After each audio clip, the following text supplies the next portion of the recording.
We'll continue now with our presentation with the artworks, but you may wish to think of it as a mystical exercise because the works were specially selected to draw forth the divine within us, the master within us.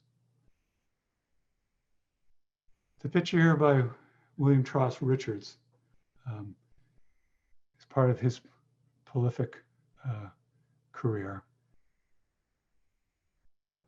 He was greatly inspired by poets such as William Wordsworth in England, or in the United States, William Cullen Bryant, a sense of, associated with the luminous painters or luminous school. There was a sense of pantheism in nature, that God's great lessons were imbued throughout the natural landscape. Looking on nature, one would be enriched and ennobled. You'd read the book of nature. It spoke of nature as having the hieroglyphs associated with ancient Egypt, but it was used as a metaphor that in reading nature, the way the waves would move and break, the way there would be gentle sinusoidal curves in the sand, the way that the water would come in and out from the sand. It was all high and holy lessons from the divine for us.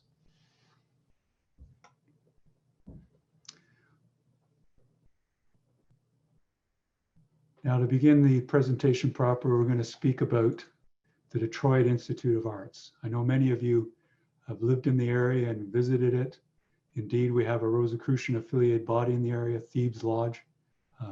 Special welcome to all members of that lodge and of the Detroit area. You know, the Detroit Institute of Arts, it's one of the great art institutions of North America. It's the home to more than 60,000 works. You know, you can think of a museum like a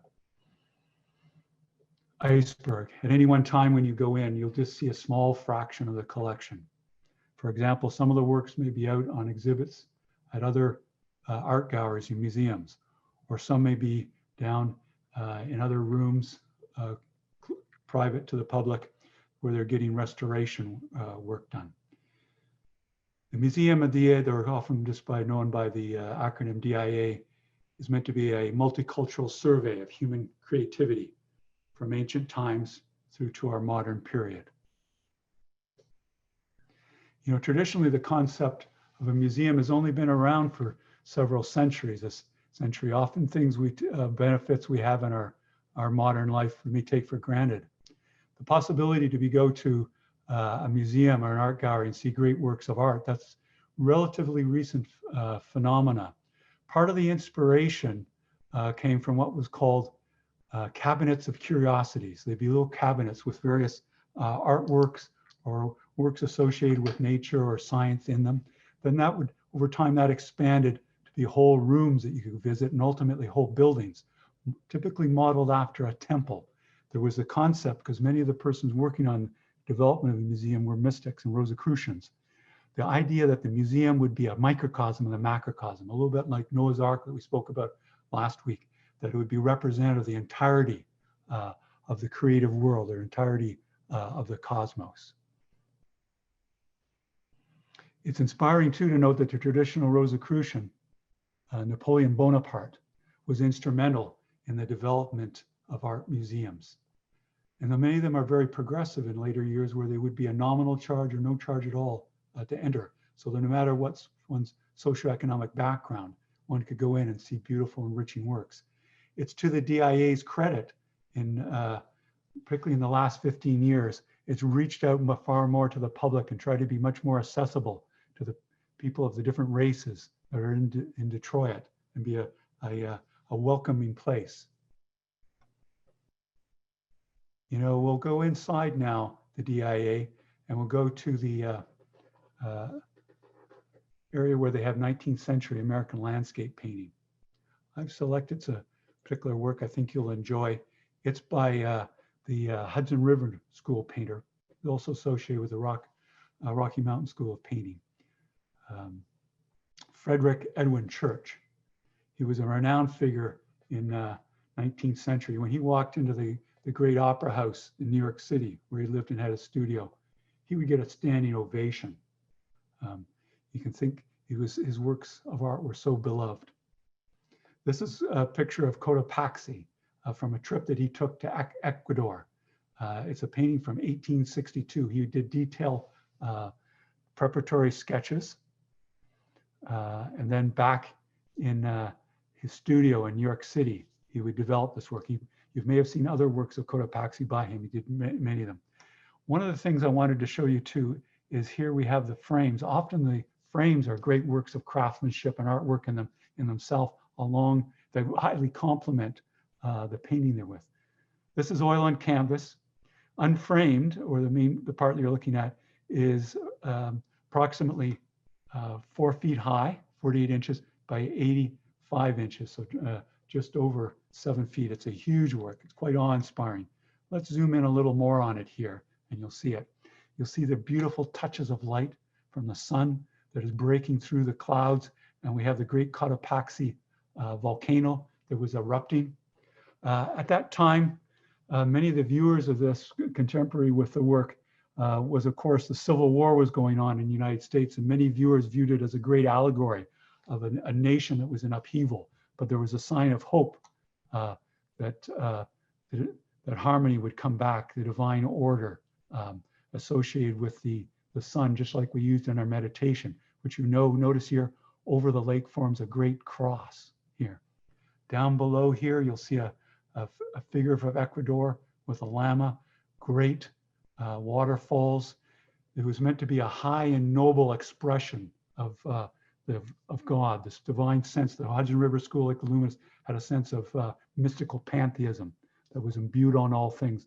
And you would take, viewing nature would transport you from the form to the formless. It would transport the physical, looking at the signs and symbols of nature that the divine had placed there for us, would move us up the vibrational scale, the cosmic keyboard, to cosmic experience of cosmic consciousness. You know, it's wonderful if one has time at Frederick Edwards Church's works. If you have an hour to look at them, just spend that time gradually looking at it. So there's so much in there that's enrichment and ennobling.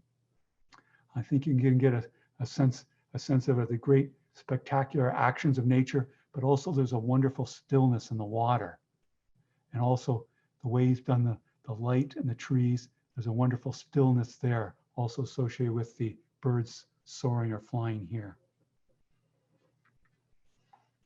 Another artistic work that I wanted to show you while we're in that room is this one here. It's by George Innes of the Apple Orchard. Unframed, it's about 30 inches by 48 and an eighth inch, so somewhat smaller, but still substantial. It actually depicts the artist's orchard and farm buildings in Montclair, New Jersey. Now, Innes developed a style of both realism and abstraction to achieve a spiritual response. He was a great adherent to the traditional Rosicrucian Emanuel Swedenborg. Now, Swedenborg learned a lot of the Rosicrucian laws and principles and went on some ways onto his own projects, but he always remained very respectful and appreciative of his training in the Rosicrucian order. Now, part of Swedenborg's teachings was that colors had different spiritual meanings, and there was a sign and symbol of all things. And Innes partook of that for green, for spiritual life and development. You see this very beautiful scene here. You'll notice the way that he depicts things in a way is that you're moving from the details of nature to moving to the formless world of the spiritual realm, or the infinite realm. These things are very much on Innes's mind. We're fortunate for these painters like Richards and Church and Innes. We have their writings also, so they tell us in words what they're doing. We also know that they were very inspired by New England transcendentalism. I know many of you know a lot about that, the Alcotts and Emerson and Thoreau and others, stressing the ennobling and enriching nature of nature. There was an influence of both Eastern and Western mysticism that was coming in through various texts that were becoming increasingly available in century England. The New England Transcendental also had a strong sense of individuality, that sense of deep confidence in one's self-mastery and one working with harmony with nature. In a way, you're seeing New England Transcendentalism in its visual form in these first three works that I've shown you. We're going to shift gears now in a moment. I'm going to go to another room to do with European art.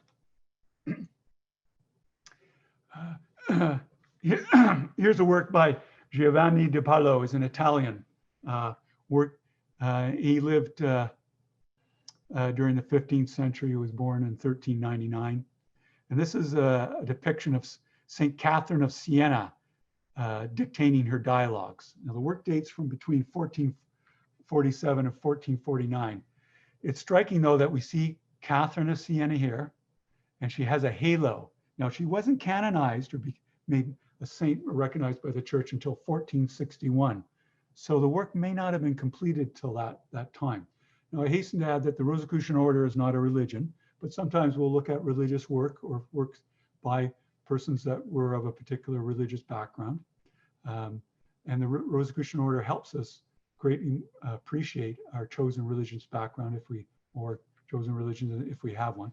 But the Rosicrucian order is a philosophical educational order. And we'll look at this work in that fashion. You notice here that we have God giving the benediction.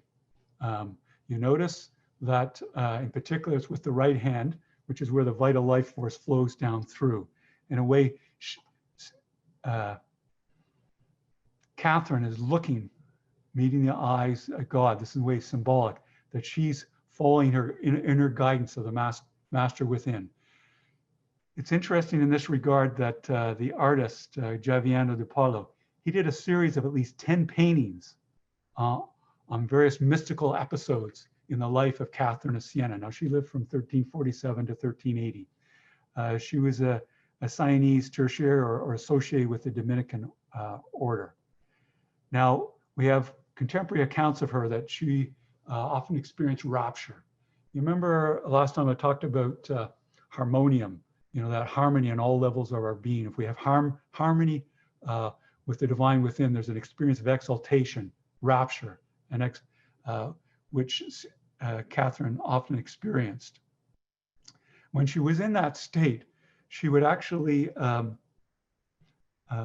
dictate us to her various secretaries they had that we see here in the medieval style with a knife and with the pen that would be dipped in ink. She would describe what was coming to her deep within herself. Those revelations or those descriptions were ultimately compiled into a book titled The Dialogue of Divine Providence. So we see that in its work here. So it's it's special here that we see explicit spiritual imagery and signs, and also a mystic at work, so to speak. Now we're going to move from the European room and we're going to go for where there's indigenous works of North America. And particularly, I want to show you this Cheyenne warrior's shield. In fact, it's one of the most profoundest images I could possibly show you. We know that it was made at least by 1860, 1868. It's made of buffalo hide. I show you the front and the back here. So we see the reverse side. There's buffalo hide, deer skin, there's eagle feathers, very sacred to indigenous peoples. There's owl feathers as well. There's brass hawk bells. And there's also pigment for the painting. You'll see the reverse side here where the shield is stretched and could be held. This could be taken into battle. It could also be held on a tripod outside of one's home. Now, this shield was actually belonged to the Cheyenne holy person and warrior, Little Rock. And he was killed at the Battle of Washita in 1868. That battle was led against the Cheyenne people by General George Armstrong Custer. Custard actually confiscated this shield, and ultimately it made its way into the Detroit Institute of Art's collection. Many of these works, though, are of Indigenous peoples of a sacred nature, are gradually getting returned back to their original nation. I wanted to mention to you, and we'll zoom in on it, some of the profound symbolism on this work. Now, the power of the shield was said to be invoked by the owner. It would be charged by the shield maker, but also there was various types of shields, but this particular one seems to be the type where the one who held the shield, Little Rock, would have a dream or a vision of a spiritual nature, and that would help guide the iconography of the symbolism. Also, there was some common iconography of symbolism, just like we saw in that medieval European work. The symbols and colors were on the shield were used to present a complete picture of the spiritual world. The light circle at the edge is the earth, and then there's peaks of mountains in the 4 directions. You may see some of them here and behind here.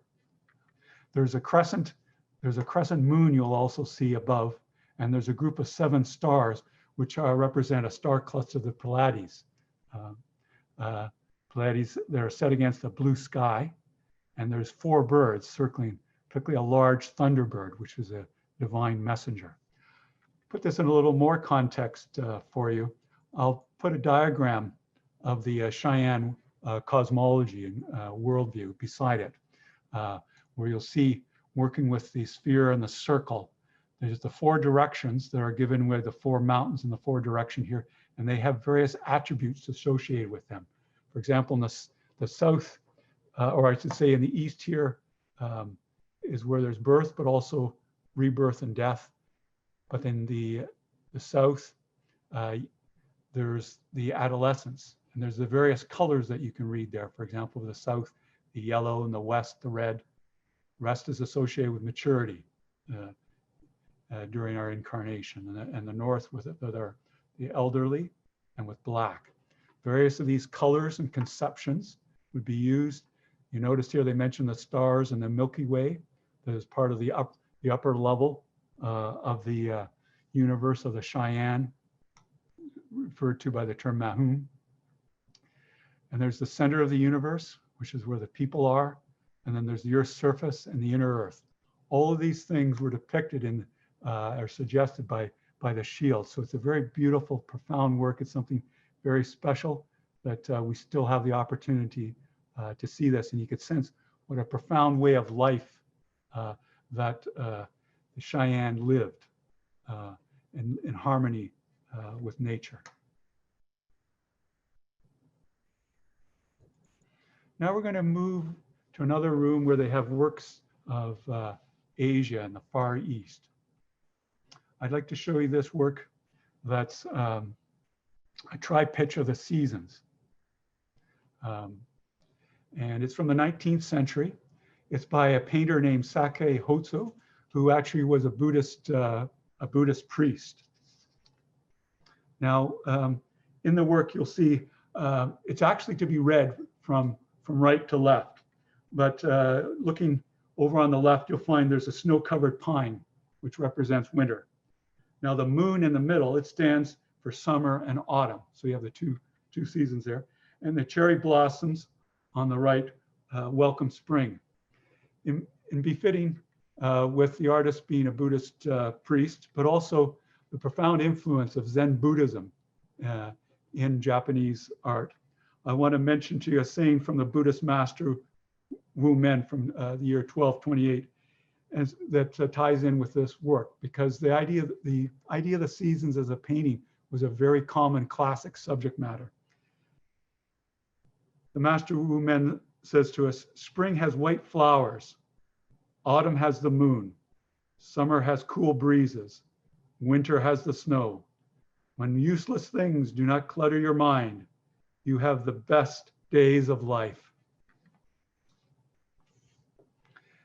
Now the snow is a symbol of purity, and the pine and evergreen symbolizes the wise human of the highest virtue. The thick white pigment was used for the snow contrasts effectively with the with the green that you'll see here. The moon is so subtly suggested that it's only partially painted in, but I think that was their intention. It's laid onto silk, and it's done of a very high quality silk that's lasted very well for us. It's a tri-pitch, and these were 3 panels that were meant to go together. We know it's from the early 19th century in ink and color.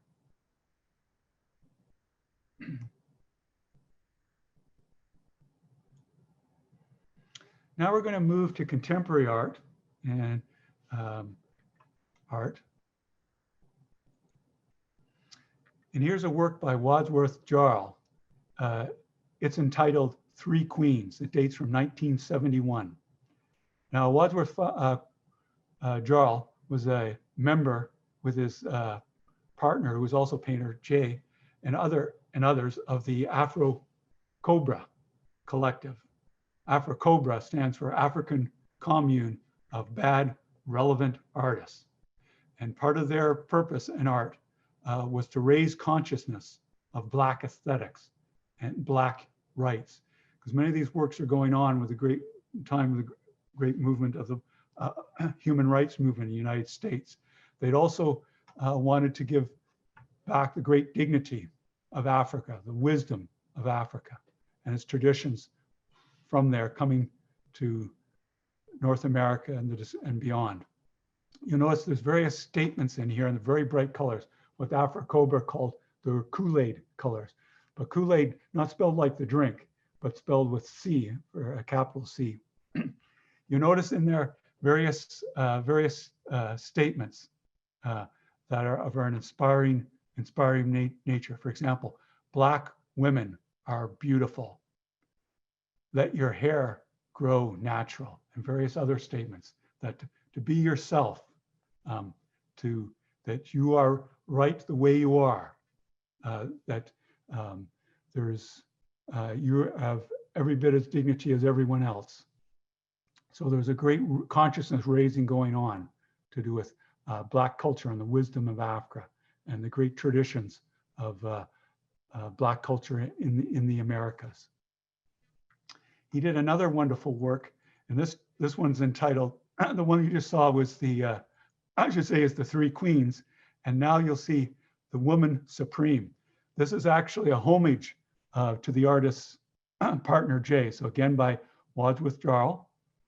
It's from 1974. He was born in 1929. He's of advanced age, still with us.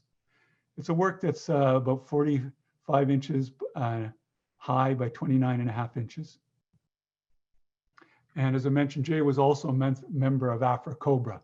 You'll see there's various statements in there that one can decipher, and a great sense of harmony and energy. You get a strong sense of the spiritual presence of his partner Jay and her deep dignity as a human being. In a way, you're looking at not only the outer form, but also a sense of the God within, or the divine within, of this beautiful Black woman.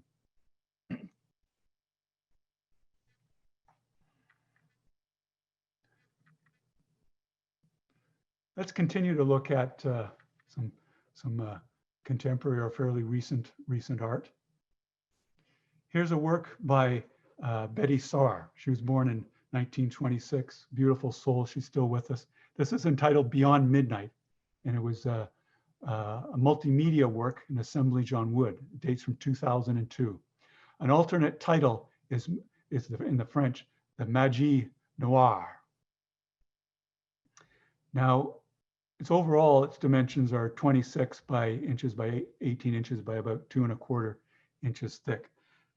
Betty Saar loves to go to various secondhand shops or various places where she can find things that are of interest in her artwork. You'll find here a set of keys, for example, candle with also like a human head in it, various things that she's picked up on the way. I'll do a little closer view of it for you here so you can see. You notice here, there's a figure of an Egyptian pharaoh. And here, a dial with the number 12. She's very interested in number symbolism. In fact, she's profoundly interested in various aspects of mysticism and astrology. and she's very interested in her African roots. She's visited Haiti, and you'll find various elements to do with mysticism, spirituality here, and the profound worldview and practice of Haitian voodoo or voodoo in this work as well. She follows a certain ritual in the way that she does her work of art. You know, just as we come to our home sanctum for meditation or study our lessons of the order, there's a particular ritual that she sees the art making process as a ritual, something to enrich and ennoble. And you'll find here, in a way, a microcosm and macrocosm through various astrological and astronomical elements here, with the moon, but also the suggestion of the stars, the great cadence and dial of 12 that she's found here, the wisdom associated with the owl and the Egyptian pharaoh, the hand here that has various associations with spirituality that fascinates her. She's used the cross at various points as well as other religious symbolism. At the center, a Black woman in her full dignity, surrounded by the macrocosm.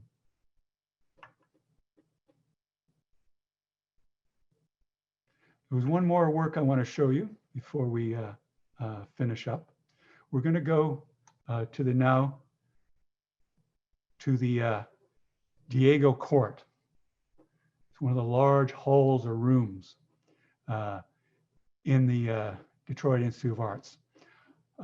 This is a photograph that's by my son, Hugh McCague, and he's pieced together multiple photographs to sort of show you all four walls at once. And I've sort of wrapped them around on south to south here.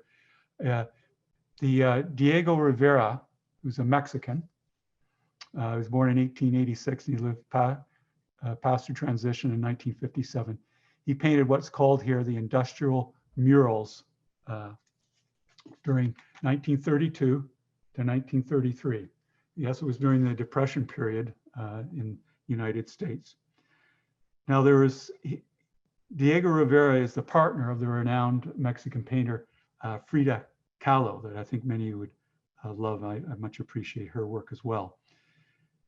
Diego Rivera was approached by the director at that time, who was Wilhelm Valentiner, and he has secured funding through Edsel Ford. You see, much of the funding for the Detroit Institute of Arts came through the philanthropy of the leaders of the automobile industry in Detroit, particularly Henry Ford and his son Edsel Ford. Diego Rivera was renowned for doing his murals. And one thing that's kind of special for us is that Diego Rivera was a Rosicrucian. He was an active member at the Quetzalcoatl Lodge in Mexico City. And he was a Rosicrucian during this time of doing this paintwork. He conceived of this court as a way, as a microcosm and a macrocosm. In a way, he depicted the cosmos as it surrounds Detroit. Let me show you in a view where we can go around and around together. Here we're looking in the east, you'll see. This is from when my son and I visited the Diego Court. You'll notice in the east, there's the beginning of life here. You find the child in the womb. We also have figures of symbolic female figures in the upper registers. They depict, there's 4 different races depicted here. There was a combination trying to show the entirety of humanity, but also in the east is the beginning of birth. And then as we move around in the room, we'll see various scenes associated with nature, but also industry, centered on the great industry. You know, there was sort of, in a way, coming out of the Industrial Revolution of the 19th century, the forming of through Henry Ford, the forming of the assembly line. Diego Rivera went to the Rouge factory and made very detailed sketches. He was fascinated by this technology. You know, technology has a spiritual root in its name. It's from two Greek terms. Techne means the technique or the way, and ology means like study, but also means the logos. So it means the way of the logos. So when technology is spiritualized, it means the way of the logos and the return back to the logos of the one. Diego Rivera was very well versed in the spirituality of Mexico, along with the Rosicrucian tradition.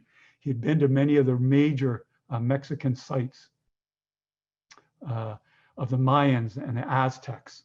So when he saw these various machines, many of them reminded him some of the great cities of ancient and medieval Mexico, such as that he had seen, like Tiahuanacan, associated, or the earlier where Mexico City was, but also like Tulum. He's very interested in Palenque and so forth, and great cities of the Maya that are in the Yucatan Peninsula that I know many of you have visited and seen. As we keep going around through the four directions, we'll come here to the west. I'm going to zoom in a little while on some of this, but you'll see the Fords also had an aircraft industry, but he depicted here both war and peace. He's working with a lot of dualities that are very of interest in the spirituality of Mexico and the Aztec philosophy, but also in the Rosicrucian philosophy as well. He's showing things that are from peaceful nature, but also associated with war and defense. Up above here, you'll find figures that associate again with the four races, but also the beginning of creation, crystalline substances. He wanted to show the geology that's surrounding Detroit and the world, but also be used in terms of making of steel. He was very interested in alchemy, and as you can see down below here, there's the great furnaces in the Ford Rouge plant that he studied. You can see the transmutation, the transformation of these four materials going into making steel that he identified with various fours and symbolism of the painting, such as the four races. He's fascinated by the actions and the movement of the workers. You'll find at the very top up here, there's a doctor and there's a child getting a vaccination, for example. There's also a scene over here of associated with operation in various parts of the human body, including the endocrine glands that we know are associated with the psychic centers that he'd be well versed in.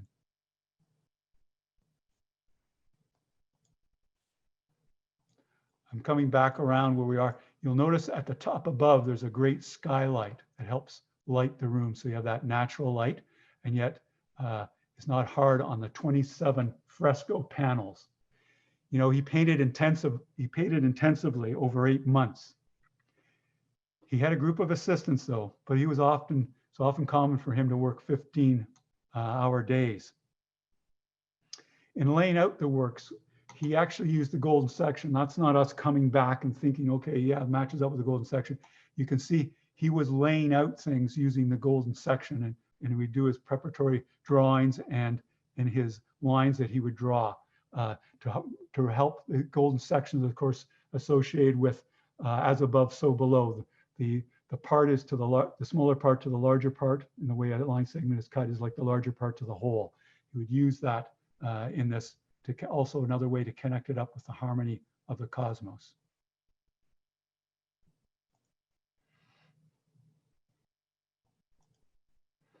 Here you'll see that view towards the west wall there with the north and south walls on either side. I just want to zoom in a little more towards it and just show you just a little bit more to do with its symbolism.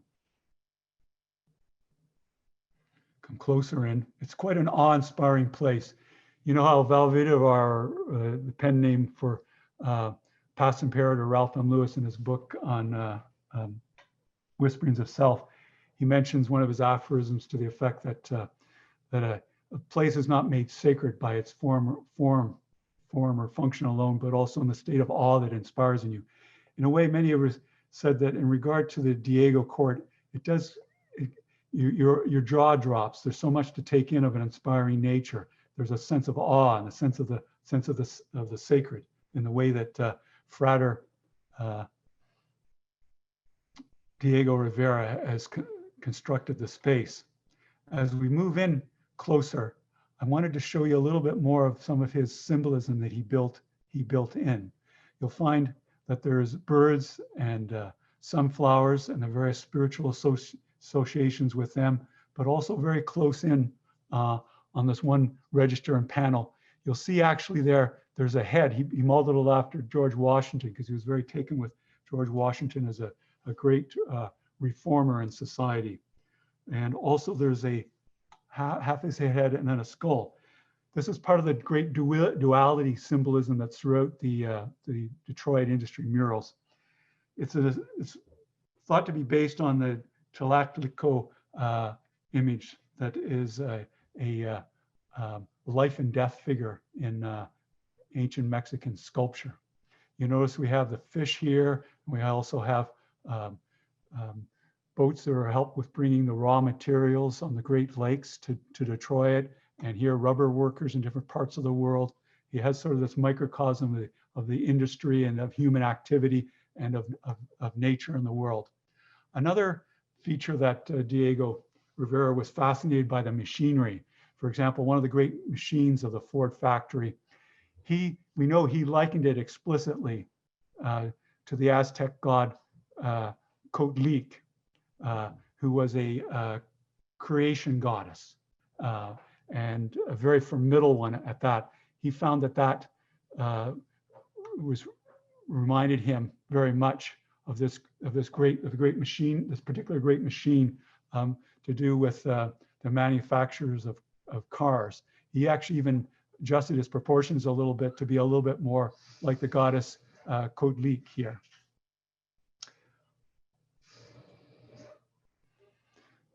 So we've come back now to the east wall of the Diego court, where we started off with the beginning of life. In a way, we see the cycles of life in this courtyard, in this masterpiece of mural work by Diego Rivera. At various times, it's been controversial, but in the long run, it's been shown itself to be an inspiring work that people greatly enjoy and wonder about. You know, I mentioned about Diego Rivera's association with the Quetzalcoatl Lodge in Mexico City. This is actually a painting that he did for the lodge.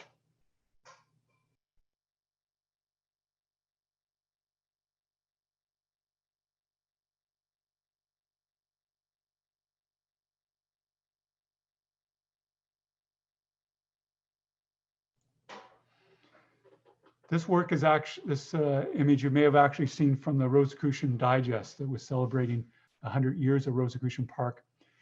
This is actually from the Quetzalcoatl Lodge, and it's actually a depiction by Frater Diego of the Quetzalcoatl, and you'll see the Rosicrucian Rosy Cross symbols with the downward pointing triangle here. Now, Quetzalcoatl in its literal sense means serpent of precious feathers, but in an allegorical sense it can mean the wisest of humans. And it's also often associated with being the deity of wind and air and learning and wisdom. So it's quite befitting that lodge in Mexico City uses the term Quetzalcoatl. And in doing the Diego court murals, the artist often thought of Quetzalcoatl, and some of the machinery and his actions reminded him of the feathered serpent.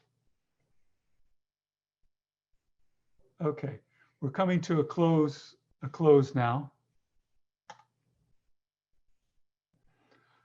So we're back outside the gallery. You can see now that we've partaken a few of the over 60,000 works of Detroit Image Arts, just to give you a sense of the profound meaning and purpose of a museum as a microcosm of the macrocosm. We've applied various Rosicrucian laws and principles that looking at the work to sort of invoke that deeper understanding of the divine within us through that inspiration of the artists. You know, no matter where we are, there's always a deeper import in terms of what we see around us, its meaning, its purpose, and its history, and how it came to us. and we can arrange our environment, just like an art gallery, to be inspiring and helping tune us with the God. And we can do that in service in terms of how we create our environments to help inspire others in service, and how we create works in our own life, whatever line of work that we're in, or whatever line of service that we've undertaken. So I hope that you've much enjoyed your virtual and mystical tour of an art museum.